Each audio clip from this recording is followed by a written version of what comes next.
ನಮಸ್ಕಾರ ಎಲ್ಲ ಆಧ್ಯಾತ್ಮ ಸಾಧಕರಿಗೂ ಹಾಗೂ ಸಾಧನಾಕಾಂಕ್ಷಿಗಳಿಗೂ. ನಾವೆಲ್ಲ ಈಗ 2026ನೇ ಇಸ್ವಿನಲ್ಲಿದ್ದೀವಿ. ಸಂಖ್ಯಾಶಾಸ್ತ್ರದ ಪ್ರಕಾರ ಈ ವರ್ಷ ಸಾಧಾರಣವಾಗಿ ಒಳ್ಳೆ ವರ್ಷ ಅನ್ನುವಂತಹ ಅಭಿಪ್ರಾಯ ಇದೆ. ಆದ್ರಿಂದ ನಿಮ್ಗೆಲ್ರಿಗೂ ಒಳ್ಳೇದಾಗ್ಲಿ ಅನ್ನುವಂತಹ ಶುಭ ನುಡಿಯ ಜೊತೆಗೆ ಇವತ್ತು ನಾವು ಮಾತನಾಡಲಿರುವಂತಹ ವಿಷಯ ತುಂಬಾ ಆಳವಾದದ್ದು. ಏನಪ್ಪ ವಿಷಯ ಅಂತ ಹೇಳಿದ್ರೆ, ನೀವು ಯಾವಾಗ ಸಿದ್ಧರಾಗ್ತೀರಿ ಆವಾಗ ರೇಖೆ ನಿಮ್ಮನ್ನ ಹುಡ್ಕೊಂಡು ಬರುತ್ತೆ ಅಂತ ಹೇಳ್ತಾರೆ. ಇದು ನಿಜಾನ ಅನ್ನೋದನ್ನ ನೋಡೋಣ. ಬಹುತೇಕ ಜನ ಕೇಳ್ತಾರೆ, ನನಗೆ ರೇಖೆ ಕಲಿಬೇಕು ಅನ್ನುವಂತಹ ಆಸೆ ಇದೆ, ಆದ್ರೆ ಸಾಧ್ಯನೇ ಆಗ್ತಾ ಇಲ್ಲ. ಇನ್ನು ಕೆಲವರು ಹೇಳ್ತಾರೆ, ಎಷ್ಟೋ ಸಮಯದಿಂದ ಹುಡುಕ್ತಾ ಇದ್ದೀನಿ, ಆದ್ರೆ ಯಾವ ಗುರುಗಳು ಕೂಡ ನನಗೆ ಸಿಗ್ತಾ ಇಲ್ಲ. ನಾನು ಯಾವಾಗ ಕಲಿತೀನಿ? ನನಗೆ ರೇಖೆಯನ್ನು ಕಲಿಯುವಂತಹ ಯೋಗ ಇದೆಯೋ ಇಲ್ವೋ? ಇನ್ನು ಕೆಲವರು ರೇಖೆ ಕಲಿಯೋದಕ್ಕೆ ಸಮಯನೇ ಸಿಗೋದಿಲ್ಲ ಅಂತ ಹೇಳ್ತಿರ್ತಾರೆ. ತರಗತಿಗಳು ನಡೀತಾ ಇರುವಾಗ ನಾವು ಇನ್ನೇನೋ ಒಂದು ಮುಖ್ಯವಾದಂತಹ ವಿಷಯದಲ್ಲಿ ಬ್ಯುಸಿ ಆಗಿರ್ತೀವಿ.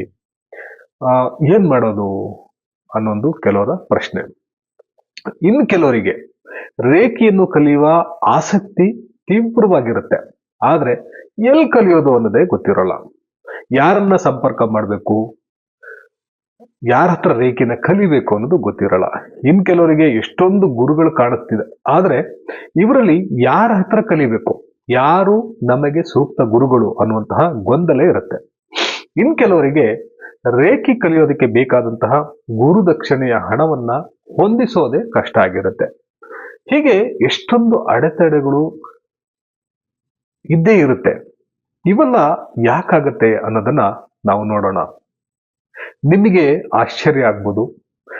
ಈಗ ನಾನು ಹೇಳಿದಂತಹ ವಿಚಾರಗಳು ನಿಮಗೆ ಮಾತ್ರ ಅಲ್ಲ, ಇದುವರೆಗೆ ರೇಖೆಯನ್ನ ಕಲಿತಂತಹ ಬಹುತೇಕ ಎಲ್ಲರಿಗೂ ಬಹಳ ಸಹಜವಾಗಿರುವಂತಹ ಒಂದಲ್ಲ ಒಂದು ಅನುಭವ, ಈ ರೀತಿಯಾದಂತಹ ಅನುಭವ ಆಗೇ ಇರುತ್ತೆ. ಈ ಎಲ್ಲ ಪ್ರಶ್ನೆಗಳಿಗೆ ಕೆಲವೇ ಸಾಲಿನಲ್ಲಿ ಉತ್ತರಗಳನ್ನ ಹೇಳ್ಬೋದು. ಅದೇನಂದ್ರೆ, ನಿಮಗೆ ಕಲಿಬೇಕು ಅನ್ನುವಂತಹ ಆಸೆ ಬರೋದು ಒಂದು ಹಂತ.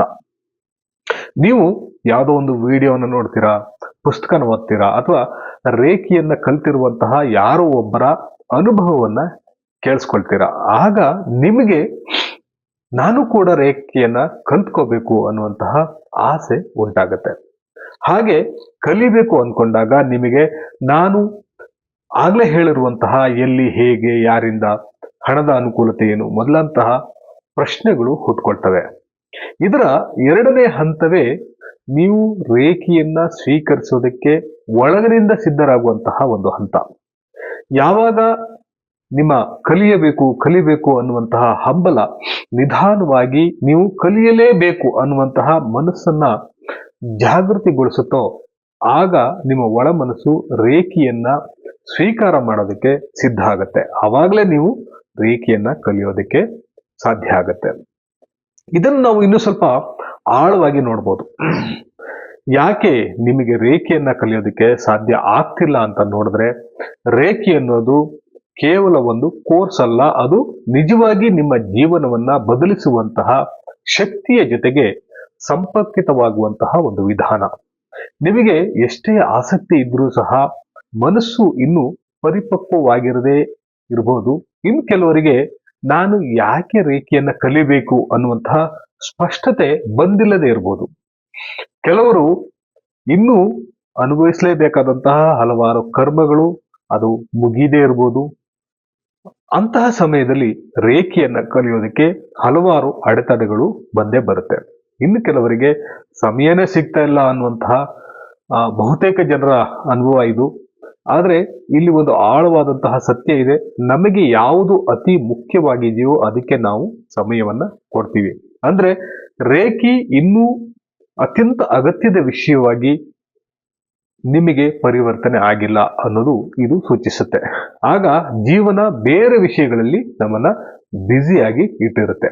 ಕೆಲವರಿಗೆ ಸೂಕ್ತ ಗುರುಗಳು ಸಿಗೋದಿಲ್ಲ, ಯಾಕಂದ್ರೆ ರೇಖೆ ಗುರುಗಳು ಇಲ್ಲ ಅಂತ ಅಲ್ಲ, ಆದ್ರೆ ನಿಮಗೆ ಹೊಂದುವಂತಹ ಗುರು ಇನ್ನು ನಿಮಗೆ ಎದುರಾಗಿಲ್ಲ.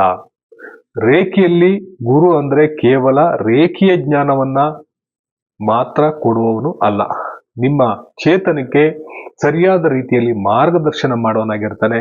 ಆತನಿಂದ ನೀವು ಕೇವಲ ರೇಖೆಯನ್ನ ಕಲಿತು ಮರೆತು ಬಿಡುವಂತಹ ವ್ಯಕ್ತಿ ಆಗಿರೋದಿಲ್ಲ. ಬದಲಾಗಿ ಆತ ನಿಮ್ಮ ಜೀವನದ ಮಾರ್ಗದರ್ಶಿ ಕೂಡ ಆಗಿರ್ತಾನೆ. ಯಾವಾಗ ನೀವು ಒಳಗಿನಿಂದ ತಯಾರಾಗಿರ್ತೀರೋ ಆಗ ಗುರು ಸ್ವತಃ ನಿಮ್ಮ ಜೀವನಕ್ಕೆ ಪ್ರವೇಶವನ್ನ ಪಡಿತಾನೆ, ನಿಮಗೆ ಗೋಚರ ಆಗ್ತಾನೆ.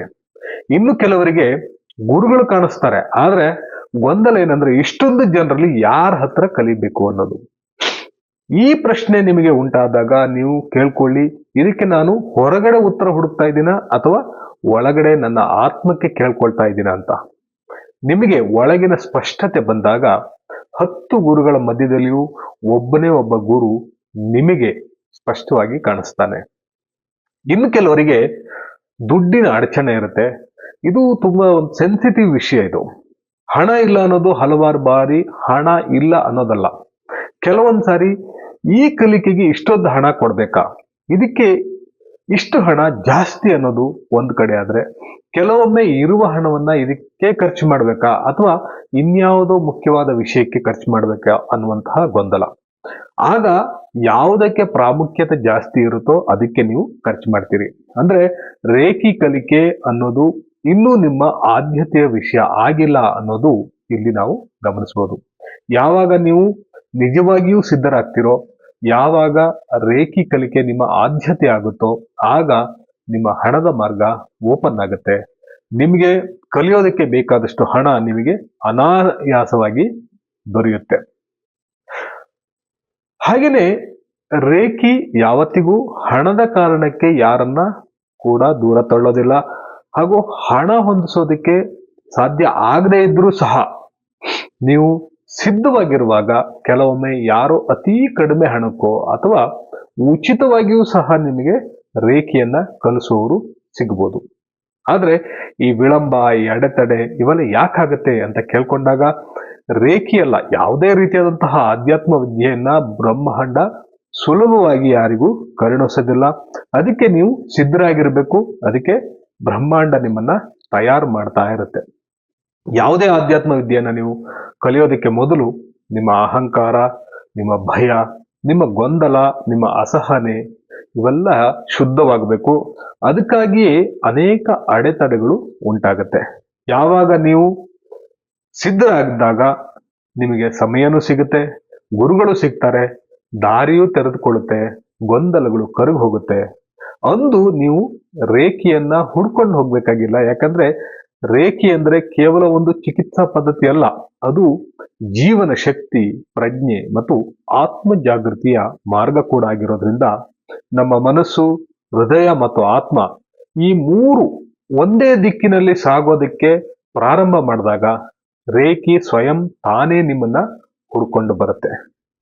ಇದಕ್ಕೆ ನಾವು ಡಿಲೇ ಅಂತ ಹೇಳಲ್ಲ, ವಿಳಂಬ ಅಂತ ಹೇಳಲ್ಲ. ಇದು ಒಂದು ದೈವಿಕವಾದಂತಹ ಸಮಯ, ಅಂದ್ರೆ ಡಿವೈನ್ ಟೈಮಿಂಗ್ಸ್ ಅಂತ ಹೇಳ್ತೀವಿ. ಉದಾಹರಣೆಗೆ ಈ ವಿಡಿಯೋವನ್ನ ನೀವು ಇಲ್ಲಿವರೆಗೆ ನೋಡ್ತಾ ಇದ್ದೀರಾ ಅಂದ್ರೆ ಇದು ಕೂಡ ನಿಮಗೆ ಬ್ರಹ್ಮಾಂಡ ಕೊಡ್ತಿರುವಂತ ಒಂದು ಸೂಚನೆ ಆಗಿರ್ಬೋದು. ನೀವು ಇದೀಗ ನಿಮ್ಮ ರೇಖಿ ಪ್ರಯಾಣಕ್ಕೆ ಸಿದ್ಧರಾಗಿರ್ಬೋದು. ಹಾಗೇನಾದ್ರೂ ಕಲಿಯುವ ಇಚ್ಛೆ ಇದ್ದರೆ ನಮ್ಮ ಸಂಖ್ಯೆಗೆ ನೀವು ವಾಟ್ಸಪ್ ಮಾಡಿ, ವಿಡಿಯೋವನ್ನು ನಿಮ್ಮ ಪ್ರೀತಿ ಪಾತ್ರರ ಜೊತೆಗೆ ಹಂಚಿಕೊಳ್ಳಿ. ಅದಕ್ಕೆ ಮೊದಲು ಚಾನಲ್ ಅನ್ನ ಸಬ್ಸ್ಕ್ರೈಬ್ ಮಾಡ್ಕೊಳ್ಳಿ. ಮುಂದಿನ ವಿಡಿಯೋದಲ್ಲಿ ಮತ್ತಷ್ಟು ವಿಷಯಗಳನ್ನ ನಿಮ್ಮ ಮುಂದಿಡುವಂತಹ ಭರವಸೆಯೊಂದಿಗೆ. ನಮಸ್ಕಾರ. ನಾನು Ravi, reiki master, numerologist, hypnotherapist, pendulum dowser. ಧನ್ಯವಾದಗಳು.